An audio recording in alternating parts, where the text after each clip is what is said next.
Hello and welcome to this meeting of Oakville Town Council. I'd invite everybody to join council in O Canada.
Thank you, everybody.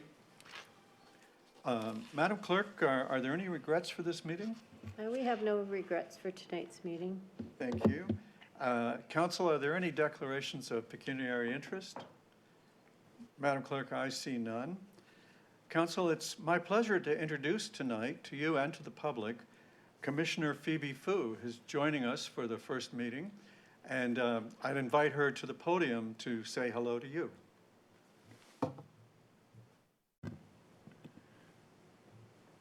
Hello. Yes, thank you. My name is Phoebe Fu, the new Commissioner of Community Infrastructure. I'm very pleased to be here, and I'm looking forward to meeting all of you and working with you in the days to come. Thank you. Thank you, Commissioner Fu. Welcome aboard.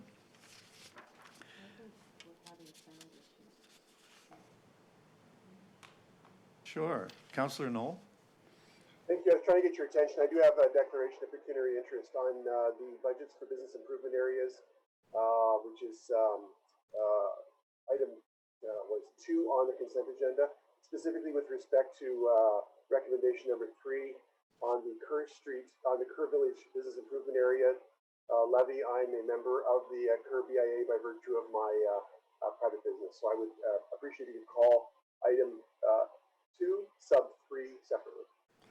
Thank you, Councillor. We'd be only too glad to do that for you. Council, would you like to correct or confirm the minutes of the previous meetings listed in the agenda? Councillor Duddick moves the adoption of the minutes. It's seconded by Councillor Knoll. Any objection to anything in the minutes? Madam Clerk, there's none. The minutes are adopted as presented.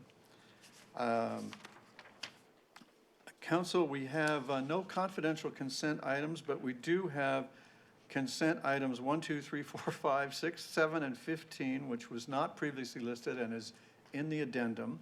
And I'm calling consent item 2, 3 separate so that Councillor Knoll can be recorded as not voting on that. I need a mover and seconder for all of them to facilitate that. Councillor Adams and Councillor Lischina, thank you. Calling first the vote on item 2, 3, and the minutes will show. Councillor Knoll. Mayor Burton, I just wonder on item number 1. Yes. A question to staff. Yes. It's regarding the automated speed enforcement that we're all hoping to get. But in the report, I note that staff is saying that it's going to be a money sucker. That's not even revenue neutral. And we need to get it moved over to the administrative monetary penalty system away from the provincial offenses court system. And I'm wondering if there's anything we can do as a council to try to pressure the government to do what our staff want us to do.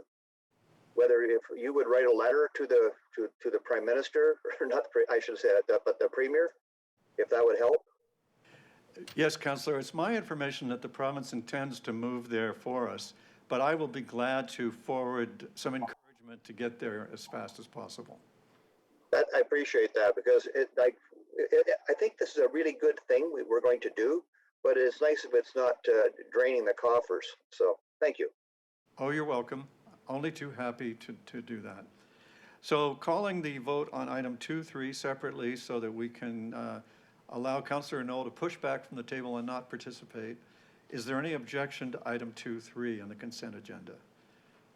Madam Clerk, there's no objection. Item 2-3 is carried. Now calling the vote on all the rest, 1, 2, except for 2-3, 3, 4, 5, 6, 7, and 15. Any objection? Madam Clerk, there's no objection. The consent items are adopted. Thank you, everybody. Our next item is our first discussion item, agenda item number 8. This is the COVID-19 update. We have a verbal update from our CAO, Ms. Jane Closey. And Ms. Closey, are you also going to be showing the General's latest slide? Actually, I was going to reference your newsletter that includes the slide and show the one for Halton. Right, perfect. Okay. I sent you earlier today a brand new February 22nd version of one of his slides. And if you don't have that, I'll put that in tomorrow's newsletter. I don't have that, so that could go in the newsletter. Well, go ahead then. Okay. I'm just pulling up the presentation now. So, Mayor and members of council, I wanted to provide you an update. It's looking very positive in the last little while. Cases are continuing to decline. I think for the rolling average in Ontario has dropped since the last time I was here. And in Halton, it has actually dropped even more significantly. I think the last month it was about 77 or 76, and now it's around 31. So we've seen quite an improvement. Although it still is cautiously optimistic, there's no reason why we need to step away from all the measures that we are taking right now. Those need to continue. I think the concern on the forefront going forward is the variants and their impact on the overall health within the community. We've known there are, as I understand, several different types of variants out there. The 3 key ones that have been prominent in the last little while, you've all heard about the UK, the South African, and the Brazilian, are certainly in Ontario at this point in time. The new variants that are taking more of a predominant role have been the Californian and the New York variants, so we're seeing those as well. So while it's optimistic that the numbers are declining, the concern is that those variants may, in fact, impact us more in the longer term. So wearing masks, our distance separating, our hand washing, all those things absolutely need to continue. So since my last update in January, there actually has been quite a few things happen. As you know, we had gone into lockdown over just after Christmas. But since then, the schools have reopened. March break has been moved on to April, so it won't be in the traditional March break timeframe. They have introduced new screening mechanisms or screening tools for the schools. So now if you have only one symptom, you're to stay home. So they've been making some improvements in that area, the province has. The province has also lifted their emergency declaration that they had put in place. However, the orders that actually have been in place since spring of 2020 are still in effect, so they have not been removed at all. In terms of the response framework, they've strengthened and changed some of the requirements within that colored version that they had out earlier in or late part of 2020. But they've also introduced the emergency brake mechanism, which is the way in which any of the public health units can immediately put us into a lockdown if there are some issues that are in the community itself. So Halton has moved now into the red control level. That happened last week. And I will go over some of the changes that happens within the community later on in the presentation. The stay-at-home order is still in effect for the communities that are shown on the screen, Toronto and Peel being the ones most closest to us. York moved out of the stay order as of today and moved into the red control zone similar to Halton. And of course, we've seen more travel restrictions put in place by both the federal government and the provincial government around the testing that happens at the airports when people come in. So in terms of the town and our actual services that we have, our social gatherings are now limited. 5 people indoors is required, 25 outdoor is recommended, and still the masks and distance separating are required indoors and recommended outdoors. On the recreation side, we are beginning to open up our fitness centers, our gymnasiums, our arenas, and our cultural studios. Pre-booking is absolutely necessary. It's essential so that we can maintain the screening requirements that we have. Then, of course, there's limits on the size, and in no cases are games or scrimmages permitted. Our outdoor facilities, we actually have the rinks, and in the last 2 weeks, we've had an excellent opportunity for those rinks. They've been well used. The weather has certainly been on our side for that portion of it. Of course, on the rinks, there is a limit of 25 people, and there are no nets or again, games permitted in those locations. Our libraries will be starting to provide additional services at this point in time. Not all services, things such as the room rental, those kinds of things are not going to be in place. But for the most part, the libraries have their facilities open and available. On the transit side, we have moved to, or we will on March 1st, move to our pre-lockdown service levels. So that means we're able to provide a little bit more service on some of the more active or well-used routes. We have improved the access into the schools or the school specials, given the schools have gone back. So we've made making some of those changes. In terms of the ridership, we're about, during the lockdown period, we're about 20% of the ridership from the year before in 2019, actually, so in comparison. And we hope we'll move more closer into about 30%, which is where we were before the lockdown. So in the community, you're going to see the restaurants and bars are open again.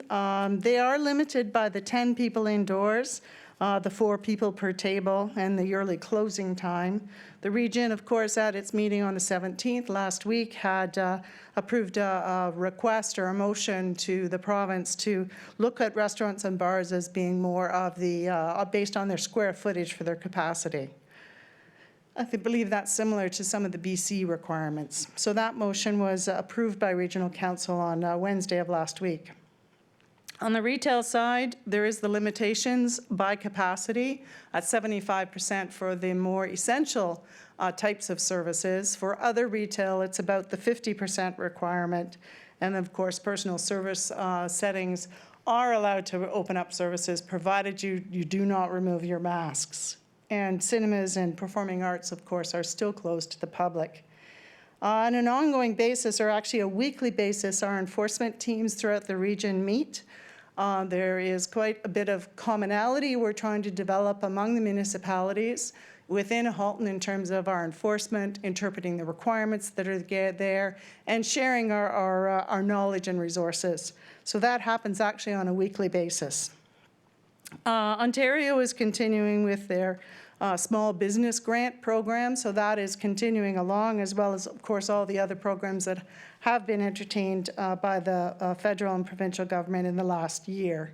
And I would note that there is a report on your council agenda tonight to deal with a tax deferral, which is a component the town can contribute to. So moving on to the vaccinations.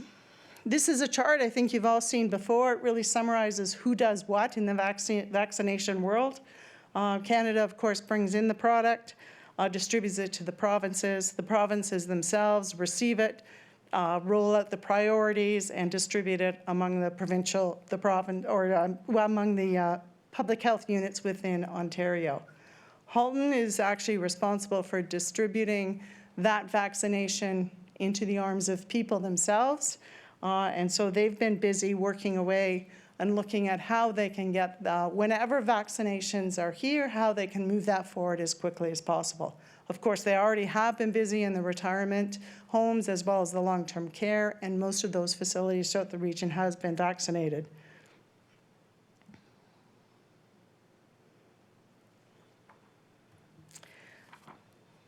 I'm missing a slide. I'm missing a slide. So the slide that I wanted to speak to you about was actually the rollout for Halton itself.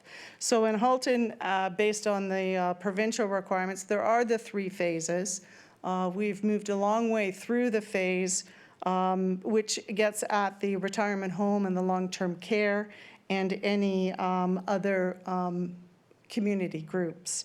The phase 2 will just begin to move into, so that's focusing on the 80-plus adults that are there. The time frame for that the region had presented in their slides yesterday, which is unfortunately the slide that I had in here that seems to have fallen off, was the spring and the summer would be delivering that vaccination into the adults, starting with the 80 and moving down by 5-year increments into the 65-plus age group. They expect that by the summertime, they'll move into the larger clinics themselves. And so we, on a weekly basis, have been coordinating with the region in terms of our role within the rollout, which is really to respond to however we can assist the region in ensuring that they've got the clinics and the facilities there and available. So we've looked at all of our facilities to see what could fit and work for the region.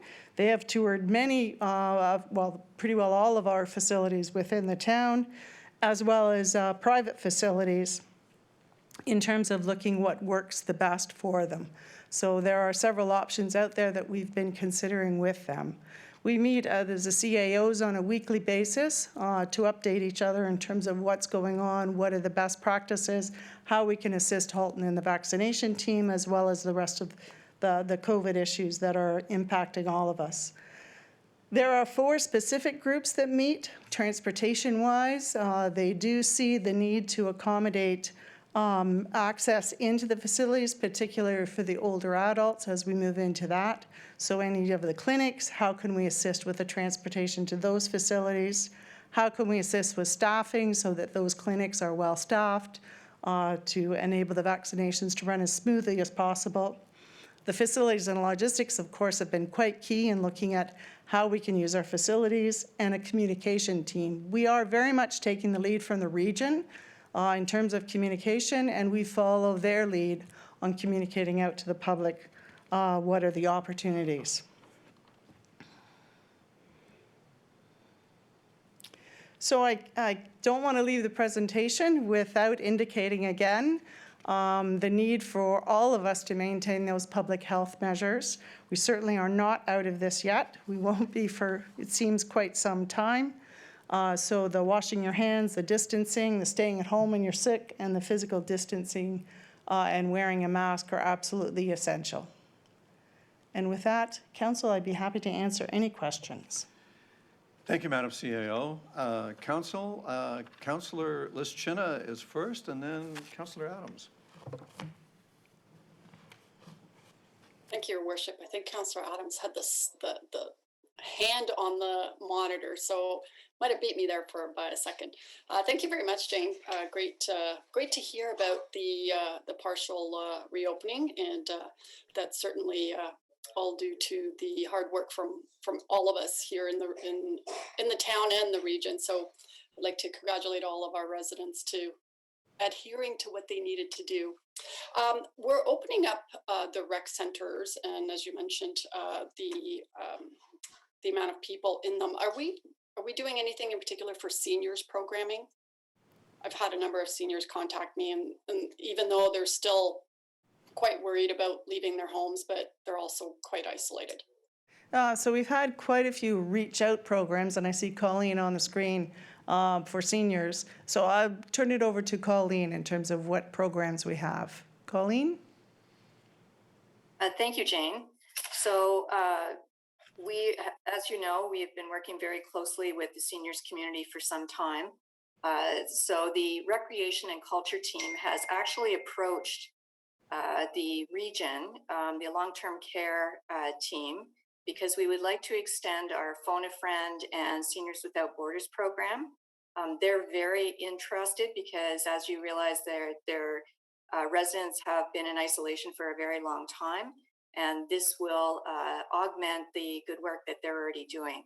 So we're sort of in the final strokes of finalizing that program and doing that outreach. So we're very excited about that. We will have indoor pickleball, singles only, which is, as you know, extremely popular with our seniors population. But we are also looking at extending some other programming as well. But I will be honest in saying that we are bringing back seniors programming a little more slowly, because we know that there is trepidation in the community, and we're trying to be very thoughtful about how we're bringing programming back. Thank you very much. That does make sense, but I'm sure people will be very happy to hear that we are moving along there. And just a last question for Jane. With respect to the town facilities, is there a geographical account in the sense of where those clinics potentially might be? So north of the QE, south of the Q, that type of thing, or close or into the community centers or something like that, just so people aren't traveling from one end to the end of town to try to get to a clinic? So I do understand the region is looking at this point in time of one larger facility within each one of the municipalities. They also are looking at some smaller clinics that they could introduce at some other later date in the program, which would then give a better distribution throughout the region. And I think finally they're also looking at the role of doctors' offices and pharmacists once that's permission is given by the province, which would further distribute the accessibility of the vaccine throughout the community. So I think there's a few stages. At this point in time, they're looking at one major facility within each of the municipalities. Thank you very much. Councillor Adams? Thank you very much. I have 3 questions. One has to do with the plans for the April break. The other is about safety around stormwater management ponds. And the last is about the tax assistance plan. And for that one, Mayor Burton, if you prefer me to wait for us to have a separate item, then that's fine. I wasn't sure if you wanted to deal with numbers 8 and 9 kind of together. But the first question I had was about the plans for the new April break instead of March break, and in particular in terms of how the town would be providing things like daycare, recreation programs for youth, and specifically what kind of programs we can provide to keep our teens out of trouble during the new April break. And so rather than having them gathering in ways that might not be COVID friendly, are there things that we can do to provide outlets for them? So I would ask Colleen Bell, Commissioner of Community Services, to outline our program for March break, or April break now as it should be called. Thank you very much, Jane. Through you, Mr. Chair. The April break will be very similar in terms of programming style as our normal March break program.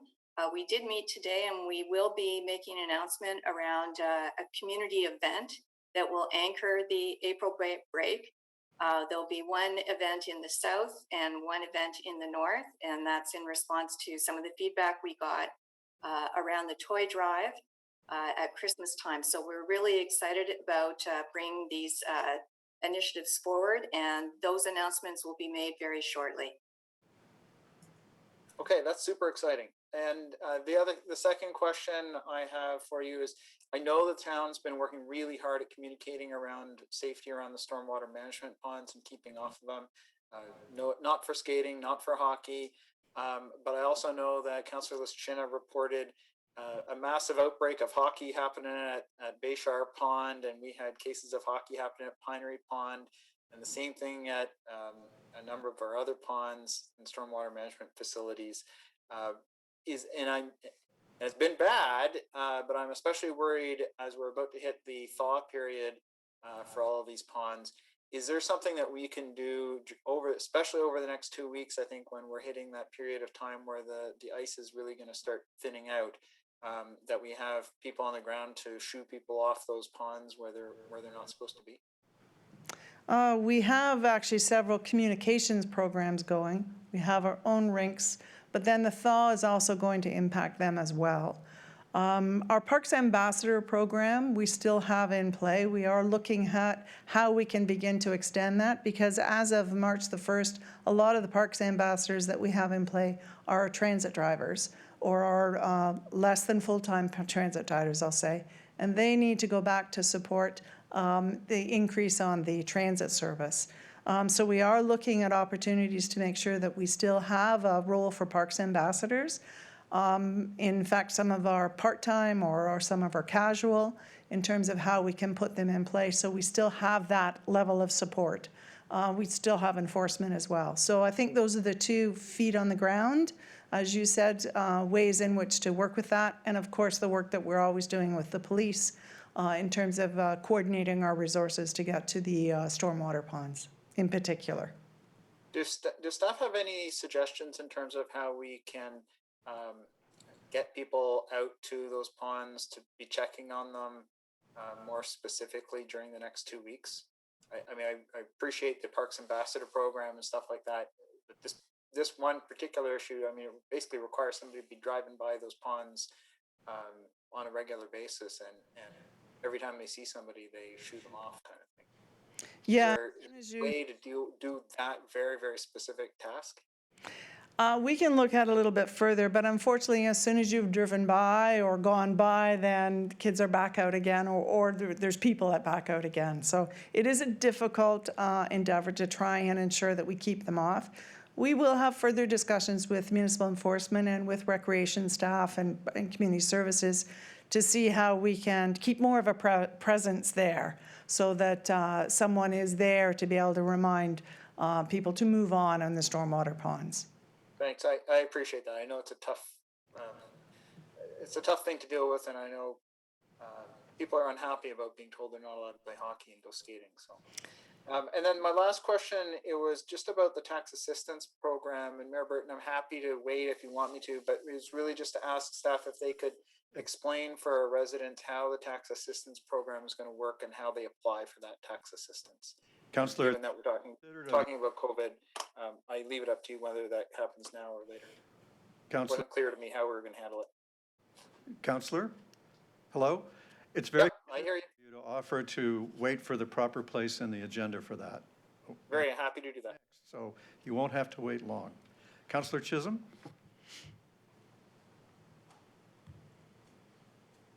Thank you, Worship. I think I've echoed this on many occasions with respect to the retention ponds and so forth. I have a real concern with respect to the retention ponds and waterways that we have, and I really, hopefully, that sometime this is going to be an annual problem, and it's not going to go away.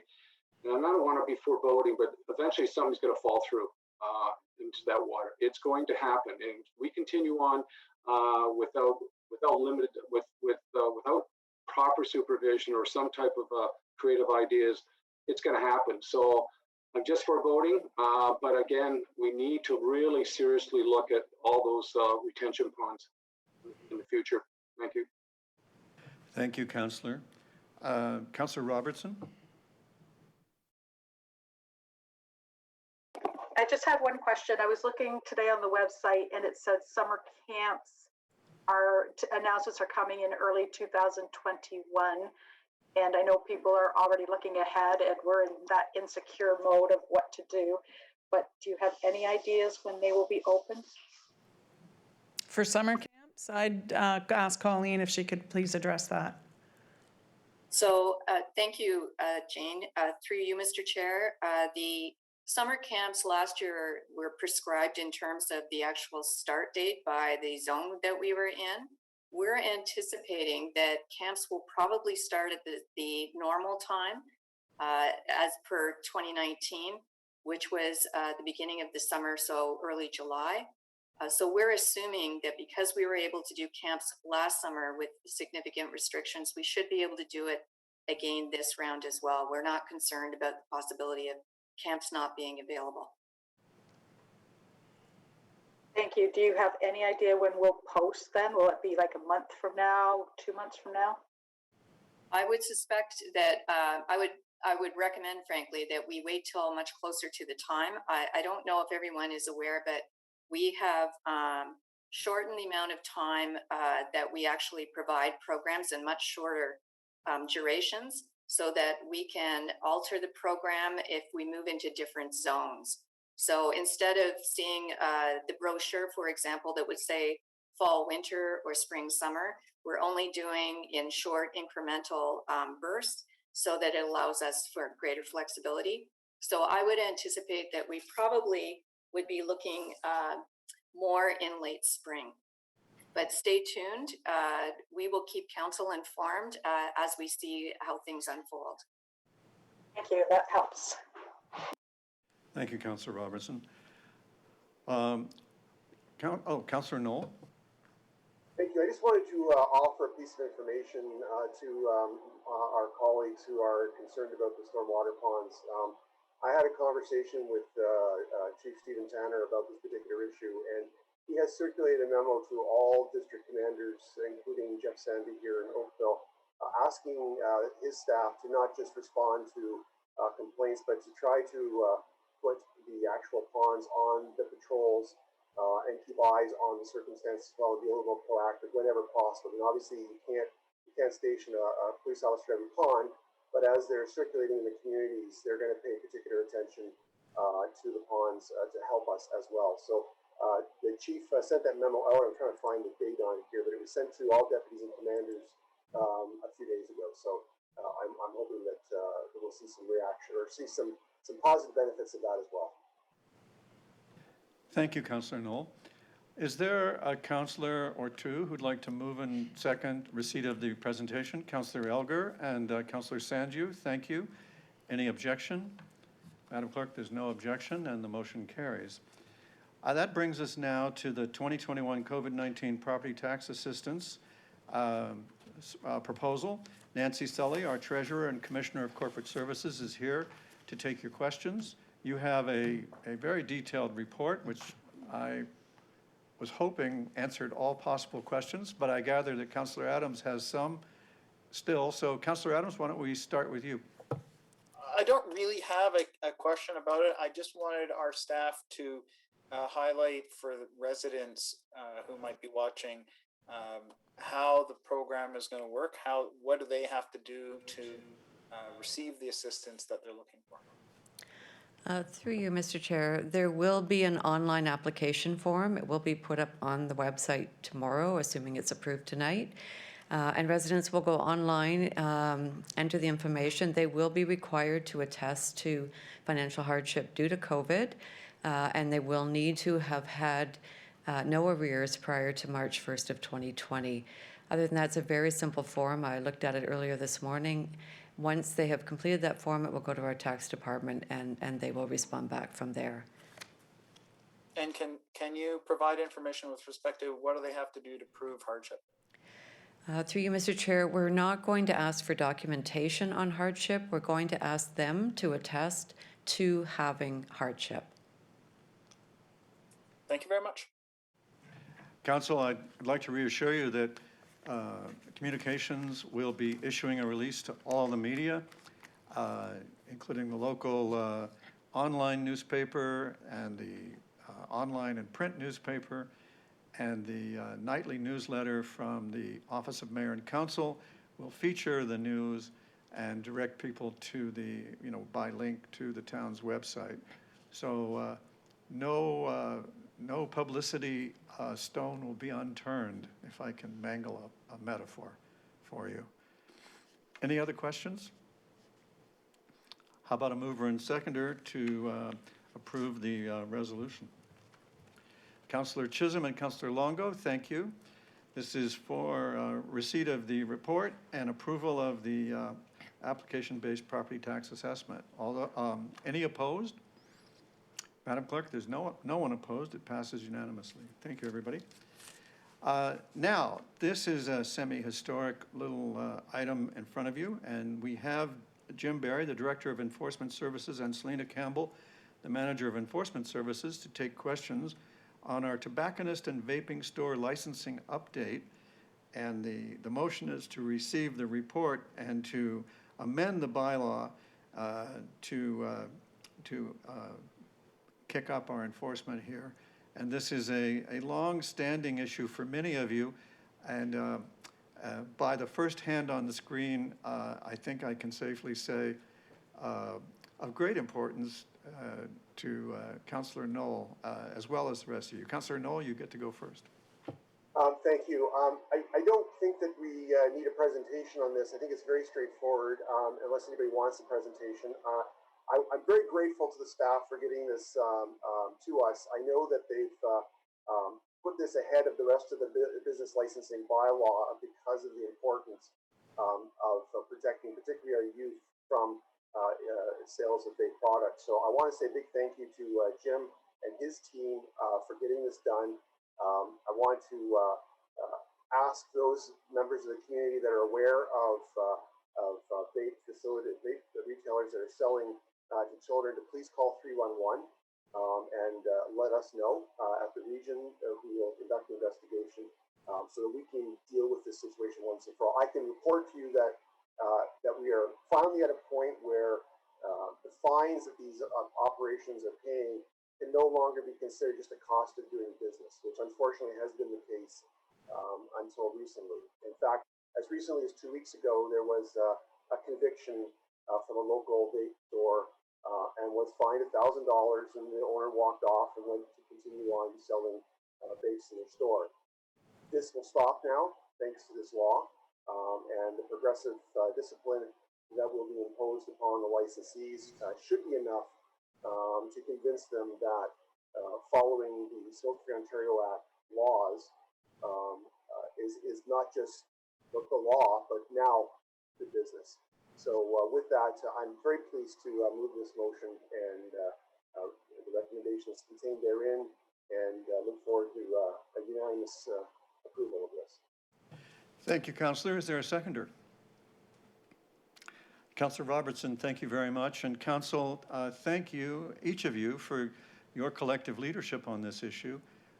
This has been an ongoing struggle, and I'm very pleased on all our behalf for the progress we're making tonight. I want to assure you that just like the last item, Communications will be putting this out to all available channels, and the Office of Mayor and Council newsletter, which goes to many thousand homes in our town now. It's the most popular thing I think we've ever done. So that too will be, this too will be featured in tomorrow's, and then we'll return to these things from time to time, just as reminders to people, because we do find that repetition helps a little bit. The item is duly moved and seconded. Is there any objection to the motion? Madam Clerk, there's no objection, and the motion carries unanimously. Thank you, everybody. It brings us to item number 11, and this is the Development Charges Update Study. Tonight, Council is holding a public meeting under Section 12 of the Development Charges Act 1997 as amended. The purpose of the meeting is to give the public an opportunity to ask questions, provide comments, and to make representations on the 2021 Development Charges Background Study. This study calculates new development charges for Town of Oakville services. Nancy Sully, our Treasurer and Commissioner of Corporate Services, will make a few comments and introduce our consultant. Ms. Sully, you have the floor.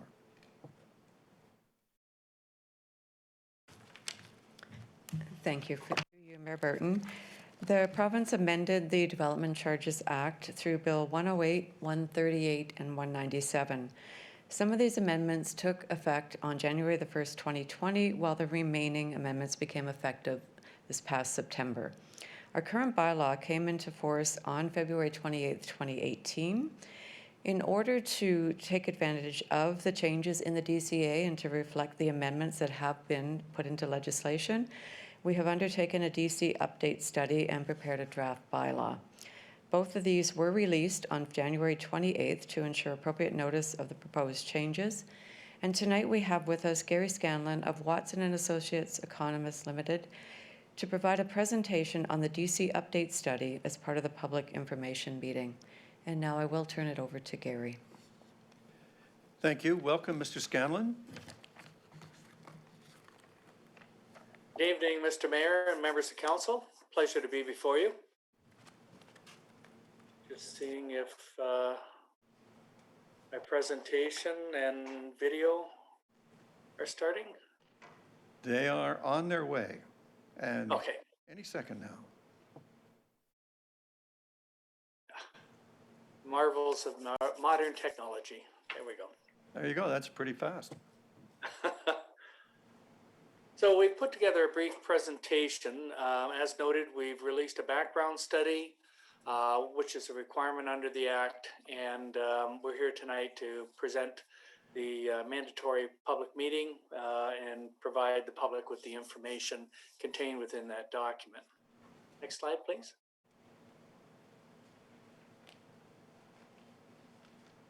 So the process and the timelines we have since the legislation has been put into place, been meeting with staff to collect the appropriate background information, update the calculations, and there are some policy matters that are included in the amending bylaw. We've released a background study as noted by the treasurer at the end of January, and tonight's public meeting will allow us to proceed to March 29th, where council can consider the bylaw. Next slide, please. Public meeting, as noted, is mandatory. And basically, as we're trying to provide through the background study we've developed, is remove the mandatory 10% deduction and incorporate the policy changes. I'll summarize those changes under Bill 108 and 197 in a couple of slides, but really that's the heart of it. There are calculation changes which will actually increase the development charge as a result of removing that historic mandatory 10% deduction. If we can go to the next slide, we'll just summarize that tonight the public meeting is similar to any other public meeting, and Mr. Mayor, you can conduct the presentation as appropriate and direct any questions if there are of the council or of the public. Next slide. Development charges, just for the purposes of the public, they are capital. They're an opportunity for municipalities to recover the capital costs, basically infrastructure, which are put into place to accommodate growth. So since the mid-1950s, we've had some variation of the Development Charges Act. So over 65 years, we've had these charges in place, and they do allow the municipality to recover those costs, so it doesn't place a burden directly onto existing taxpayers. These costs are basically in addition to what the developers will pay within their subdivision. So internal to the subdivision, the roadways, the sidewalks, the street lights, water and sewer main storms, those are 100% the developer's costs. Development charges are these broader costs that are outside of the subdivision, and they're a contribution made by those subdividers to build that appropriate infrastructure. So parks, recreation, facilities, new roads, etc. Excuse me. Next slide. So I'll refer to the bill numbers because it's a lot easier than giving you each of the names of the acts, but we've listed here what Bill 108's name is, the Bill 138, 197, and 213. And basically, if you recall, we have provided to council and to staff over the last 2 years the status of these proposed changes, which the province have advanced. Bill 108 was a very powerful piece of legislation. I think it included 16 different acts that it was going to amend in some shape, form, or manner. The Development Charges Act was one of those. They had introduced that bill on May 4th, and within 1 month had actually proclaimed it. Now, proclaimed the act into effect. However, not all aspects of that act were put into place, and actually there were significant modifications that were made between the initial Bill 108, and by the time we got to the end, Bill 197 introduced the majority of the changes. Bill 138 just did a minor, I'll talk about these installment payments that have been advanced through this legislation. I'll just note that originally it was contemplated that commercial and industrial would be allowed to make installment payments over 6 years, but that has been removed. So commercial industrial are no longer eligible for those installment payments. So I'll talk really to Bill 108, 197. Bill 213 is just an adjustment which makes it mandatory that universities are exempt from the charges as long as those universities are receiving government payments. Under the town's bylaw right now, colleges and universities are exempt. So for the most part, that bill doesn't affect your policies as they stand in the current bylaw. Next slide. So very quickly, Bill 108, as I noted, I said March 4th, it was May 2nd when it was introduced. But basically it introduced a certain number of changes which were not actually implemented. What was implemented under that piece of legislation was this installment payment plan, so that rental housing and institutional developments are allowed to make their payments over 5 years. The first payment being on the date of occupancy, and then subsequent to that, on the anniversary of that date, 5 more payments. For nonprofit housing, they've allowed those payments to proceed over 20 years. The first one on the date of occupancy, and then subsequent. While this assists these types of developments in their cash flow, obviously it will impact the town in its cash flow, and in fact will add some additional administrative requirements in order for staff to basically annually try and collect those payments from the appropriate individuals, and should there be any problems in payments and such, go through a procedure of basically collecting it as taxes. But at the end of the day, the focus of this is to help those types of developments in their cash flow in order to promote more housing, as was originally called under Bill 108. As well, there's a provision for if you come forward with a zoning application or a site plan application, the day that you file a completed application to the municipality, then the rates in effect on that date are frozen. So if the charge was, let's say, $30,000 on the day, that charge is frozen. Even though we may come back and update the development charge and make it $40,000, we go back to the original charge that was in effect at the time of $30,000. Now, the act has been kind, let's say, in allowing municipalities to basically add interest to those payments. So both for the installment payments noted above, rental, housing, the institutional, nonprofit, we can annually add interest to that. And as well with the frozen development charge rates, those can be adjusted annually to reflect the that adjustment for interest. Now, I might mention that with the site plan and the zoning bylaw, the rate is frozen until 2 years after the municipality gives the approval for that application. So the final application then becomes the date on which we start a 2-year implementation process. If you undertake the development within those 2 years, then that rate is frozen. If you exceed the 2 years, then basically you go back to whatever the rate is in effect at the time. You pull the building permit, that will be the charge. Next slide. Excuse me.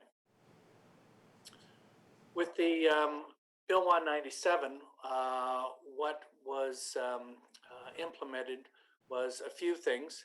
Originally, Bill 108 was going to limit the development charge to only 8 eligible services. By the time we hit 197, the province had actually expanded that to 20 services. And they are the most predominant services that are included in municipal bylaws. So there's not a considerable loss to most of the municipalities. It just doesn't make it a fully cost recoverable type of charge. With respect to yourselves, it will have an impact on municipal parking. As of September of next year, that service will no longer be eligible, and we'll have to make adjustments to the bylaw, and I'll talk to that in a moment. They have allowed for what's called classes of service, and what that allows us to do is because certain services may not be included, such as planning studies have not been identified as an eligible service. However, when we look at things such as official plans and secondary plans, they're dealing with the implementation of municipal services. How we're going to deal with roads, how we're going to deal with parks, recreation, stormwater management. So for the most part, those studies can still continue, but we have to break them apart. And this is more the onus on the consultant, is to break those services apart and then add them back together as a class of service. So I'll just leave it at that. A little bit of a technical matter, but if you have the opportunity to read the background study, you'll see how we've dealt with those services through the class aspect. I've noted the mandatory 10% deduction, so that's the predominant calculation that's in the background study we provided, is to remove those services. And just as an aside, historically, most of the services were limited to a 10-year planning horizon. And they have removed that condition so that if we came forth with a Parks and Recreation master plan that was forecasting out 20 years, we could consider putting those services, measuring them on the full 20-year planning horizon, where historically we were limited to 10 years. So this 10-year limitation has been removed for almost every service except for transit. When they introduced Bill 73 back in 2015, they had put in some very unique calculations, and they had a limitation of 10 years as the planning horizon for transit, and that hasn't been adjusted through this process. Next slide, please.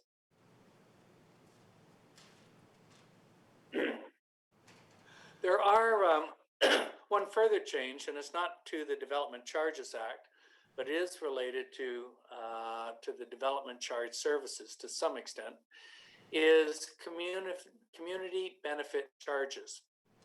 Now, under Section 37 of the Planning Act, you have the ability to impose a community benefit charge. Section 37 quite often is referred to as a bonus zoning charge. So if the zoning is above what the average zoning is for an area, and you approve a development which will exceed that, then you can ask for additional contributions to the municipality for that added zoning. They have made significant adjustments to that, whereas right now there are, to some extent, undefined limits. It's more of a negotiated tool right now, but under this new CBC charge, you are limited to imposing a charge of 4% of the market value of the property. So if I'm building a high density development and the land is worth, let's say, $5 million, the maximum charge you can impose on me is 4% of that $5 million. So roughly $200,000 for that development. Now, The conditions that they put in place is that this charge now will apply to any building which is 5 stories or higher, and it must contain no less than 10 residential units.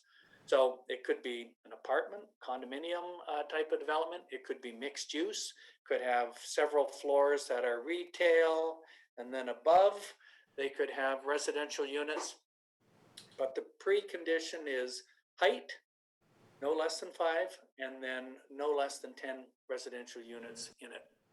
And municipalities have 2 years to transition to this new CBC charge. So September of next year is the expiry date, where up until that time you can still work under the older regime.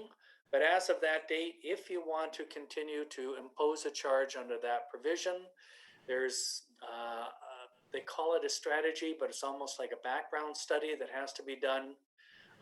It almost follows a development charge type of process. Public release the report, have a public meeting, council consider the bylaw adoption, and you have to justify up to 4% charge. So right now, we're not dealing with that through this process, but staff will be considering this new modified charge into the future, but that'll be subject of another process. Next slide. So with respect to the changes in the charges, what we've done is added the 10% deduction back for municipal parking, parks and recreation, library services, and then there's certain studies that were in there where we can add back that 10% charge. So you can see there's a footnote there that municipal parking, we are making an adjustment, but as of September 18th next year, that charge drops off because as of that date, it becomes an ineligible service. So we've modified the bylaw to make it very explicit that as of that date, that charge will no longer be applied. Next slide, please.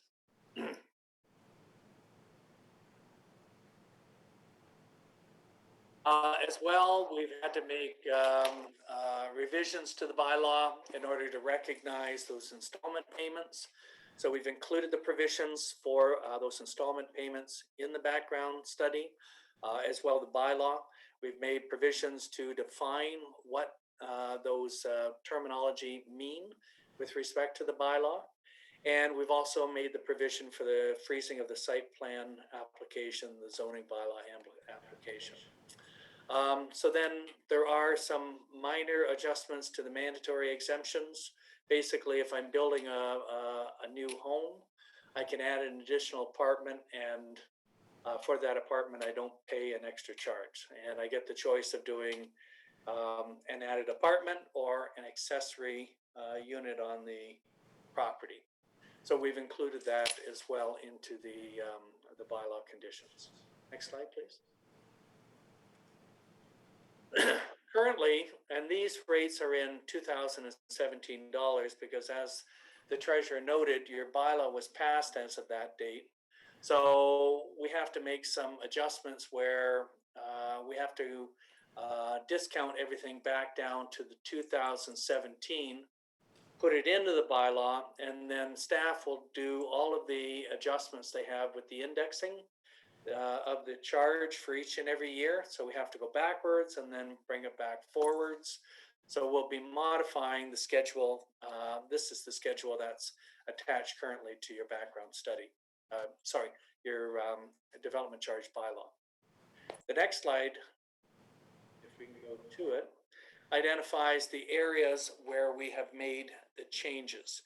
And the difference between the current charge, or what was in the bylaw, and then what the current charges are, the indexing is would increase it by almost 12%, so 11.8%.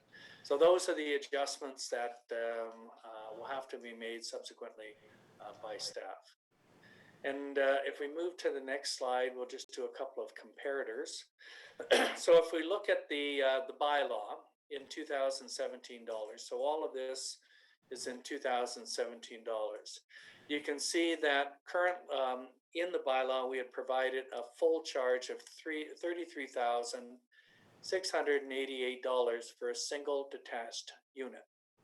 And you can see that with the updated charges, we've now gone up to $34,877. And you can see where the adjustments have occurred in each of those categories. Now, if you look at general government, you'll actually see that it dropped down. And the reason for that was there were, as part of those studies, municipal parking studies. And so we've removed it from that category and we've put it actually into the municipal parking category, because as of that date, September next year, we can no longer collect for municipal parking. So we've added it in there, so then the full charge would actually be removed.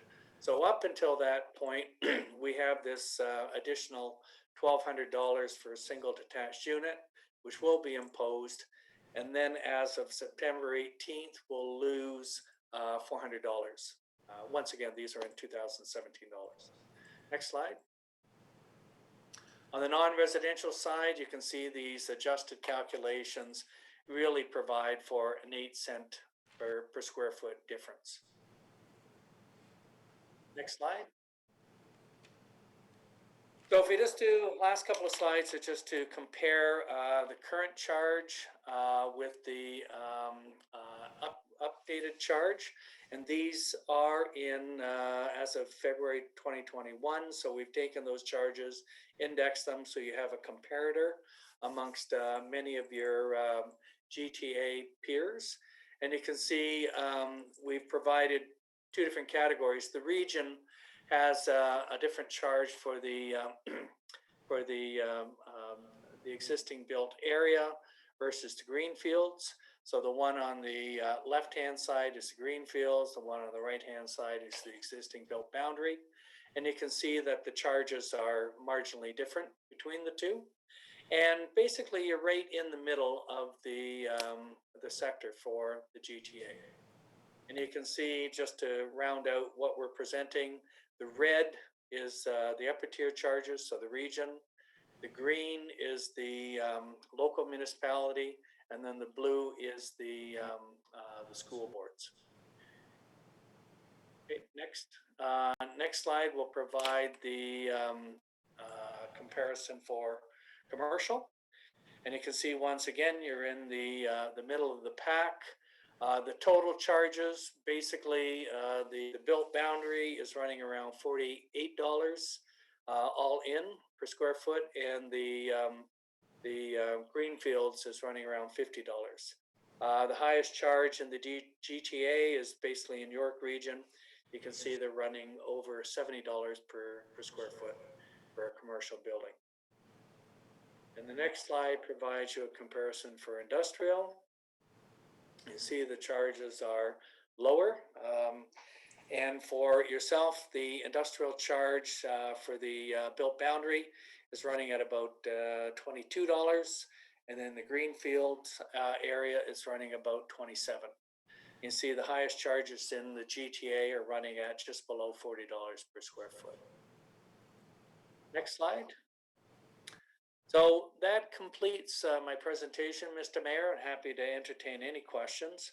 After this evening, no decisions will be made this evening, but council will consider the bylaw on March 29th. And back to you, Mr. Mayor, please. Thank you, Mr. Scanlon. Councillor Sanju, and then Councillor Elgar. Councillor Adams. Thank you, Mr. Mayor.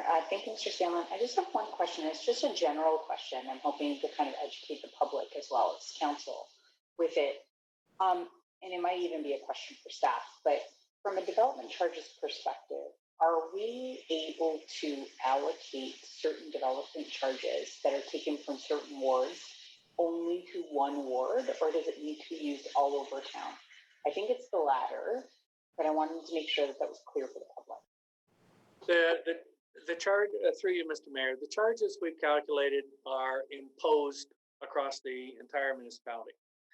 But you can then allocate, like, if you're looking at a new recreation center, which may be up in the north, I think that's Ward 7, then the charges collected would then be applied to the service up in that particular area. So you can impose it across the total municipality, but then spend it within certain areas. Understood. Thank you so much. Thank you, Councillor. That's a very good question and a very good answer too. Councillor Elgar. Thank you. Through Mayor Burton to Mr. Scanlon, thanks for coming tonight and telling us just what's going on. I guess you talk about all the different bills and what they're doing. Can you tell me exactly how much we're going to be subsidizing the growth based on the numbers we have from 2017, where Oakville existing taxpayers were subsidizing $16,210,000 annually every year? Where are we going with all the changes that are being made? Is it going to get worse for the existing residents, or is it going to be less of a charge? Through you, Mr. Mayor, I'm an economist and I have two hands. So on the one hand, the changes they've made have allowed you to recover that 10% mandatory deduction. So every single detached unit will contribute another $1,200, but then you'll lose $400 of that as of September next year. So in essence, the changes have allowed the quantum to change by about $800 as of next year.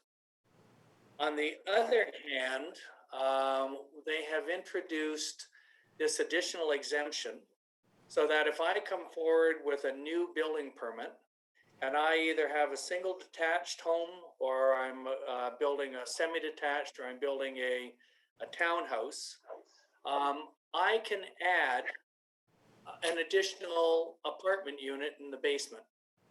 Now, historically, the town would have imposed both a single detached charge, if it was single, plus an apartment charge to that development, which would actually have, but you're going to lose the ability to impose it on that apartment. And if you take the two charges, your single and the apartment, then it's probably about 140% of the single detached charge. So every time somebody builds an extra apartment, you're going to lose about 40% equivalent of the single detached charge. So you're going to lose 40% of, what was it, 33,000? So you're going to lose about $13,000 if I come in and build an apartment. So it doesn't sound like the 16 million that we're subsidizing every year is going to reduce them. It all depends on how much development you get, that additional apartment being applied for. So, Jerry, with regard to transit, it's a very interesting the way it used to be done. You look in the rear view mirror of 10 years, not to where we have to go as we get more dense development.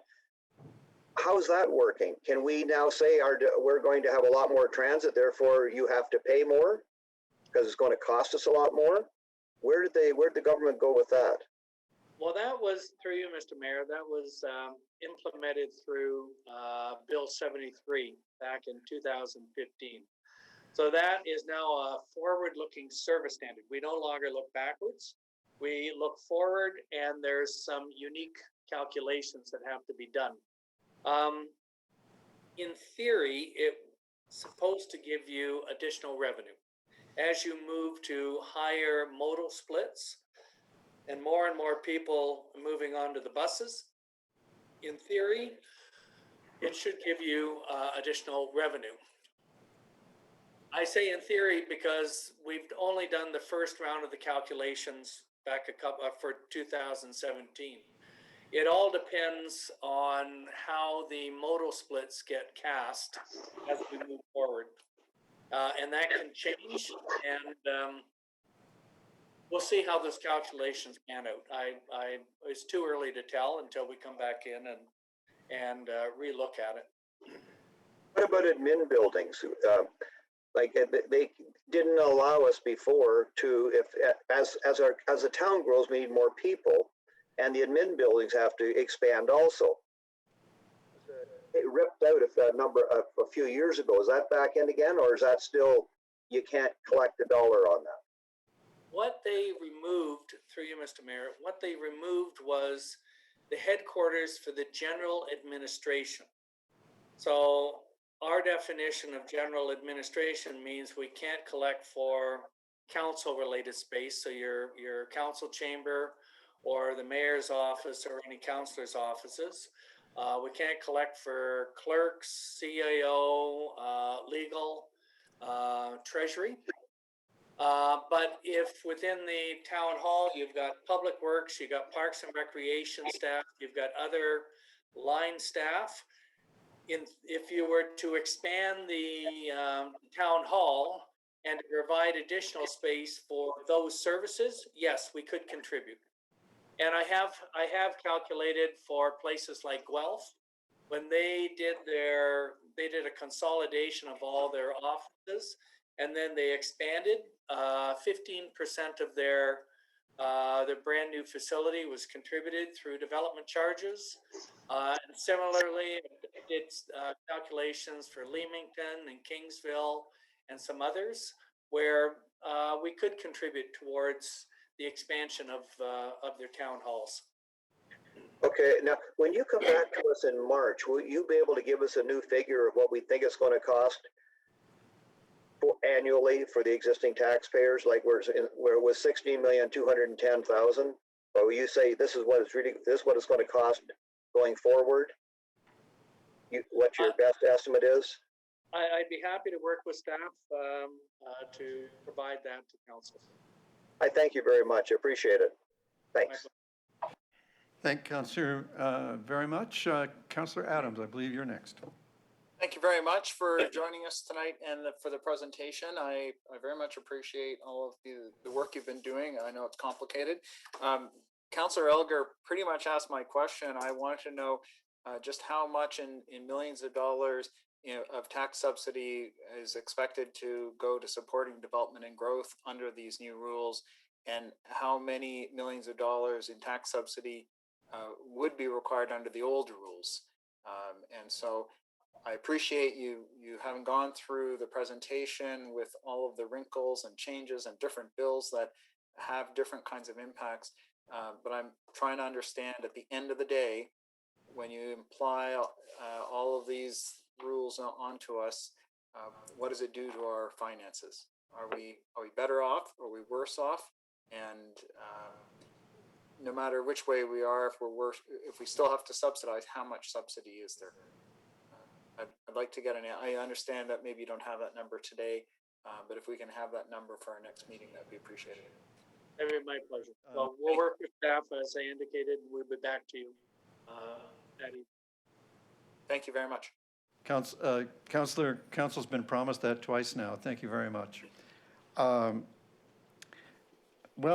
Council, at this time, we do not have any requests from members of the public to delegate on this matter, and therefore, this public meeting is now closed.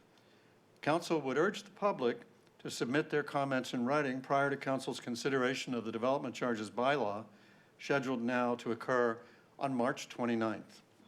Could I have a mover and seconder to receive the information? Councillor Chisholm and Councillor Giddings, thank you very much. Any objection? Madam Clerk, there's no objection, and the motion carries. Council, that brings us to item number 12, the preliminary 2020 financial results and COVID impacts. You have a detailed report from Nancy Sully, the Treasurer and Commissioner of Corporate Services, who is standing by here if you have questions. And if you don't, I'll look for a mover and seconder for the receipt of the report. Councillor Adams and Councillor Grant, is there any objection? Madam Clerk, there's no objection. And the motion in the agenda is carried that the report be received and the revenues from supplemental taxes and payment in lieu of taxes in excess of budget be transferred to the Tax Stabilization Reserve. Now we come to item number 13, the former Public Works site, the disposition of Block 7. And here you have a detailed report from the legal department spelling out the insertion of a requirement for a buyback provision for the prospective bidder that's been chosen by and recommended by the MDC to council. And Ryan Maynard, the Assistant Town Solicitor who wrote the report, is available online if you have further questions. I believe that the report is starkly clear. And Councillor Knoll. I'll give you a starkly clear motion to approve the recommendation. Thank you very much. Councillor Grant for your second. Thank you. Any objection, Council? Madam Clerk, there's no objection, and the matter is carried. Council. Mayor Burton, I not an objection. I just want to thank staff for what has happened here. I remember back in 2015, things were quite different, and I think they've done a great job, all members of staff working on this. Hear, hear. Thank you very much. Councillor Adams? Thanks very much. Yeah, I just wanted to thank our staff. I know a lot of work has gone in behind the scenes. And Your Worship, I just wanted to double check that there weren't any delegations because I had some correspondence with a couple of my constituents on it. And I want to make sure that they hadn't shown up electronically in their waiting room or something. But in any case, I appreciate the work our staff have done, and I certainly support the motion. Thank you, Councillor. The clerk assures me there are no delegations in the waiting room or anywhere else. Council, can I draw your attention to item number 14, the Oakville Enterprises Corporation authorization request? Councillor Duddick? I'll move. Thank you very much. May I have a second? Councillor Lischina, thank you very much. Is there any objection? Madam Clerk, there's no objection. The authorization is approved. Thank you, Council. Now, I have no, we do have item number 15, but we passed that. And that brings us to I'll just mention there are no confidential discussion items. There are no advisory committee minutes for us to consider. And you have your information items, which have been circulated electronically, and your status of outstanding issues report. Is there any new business to occupy us tonight? A notice of motion, emergency, congratulatory, or condolence statements? All right. We now come to regional reports and question period regarding town boards and advisory committees. Any questions? Thank you, everybody. I wonder if we could have a mover and seconder for consideration and reading of the bylaws. Councillor Palmer, thank you, and Councillor Longo, thank you. This is for the bylaws as listed in the agenda, too many to mention. Any objection to the bylaws as presented? Madam Clerk, there's no objection. The bylaws are adopted. Council, thank you very much for your very hard work on this long agenda, and it has been terrific working with you. And that ends our meeting, and I wish you all a very pleasant evening. Good night.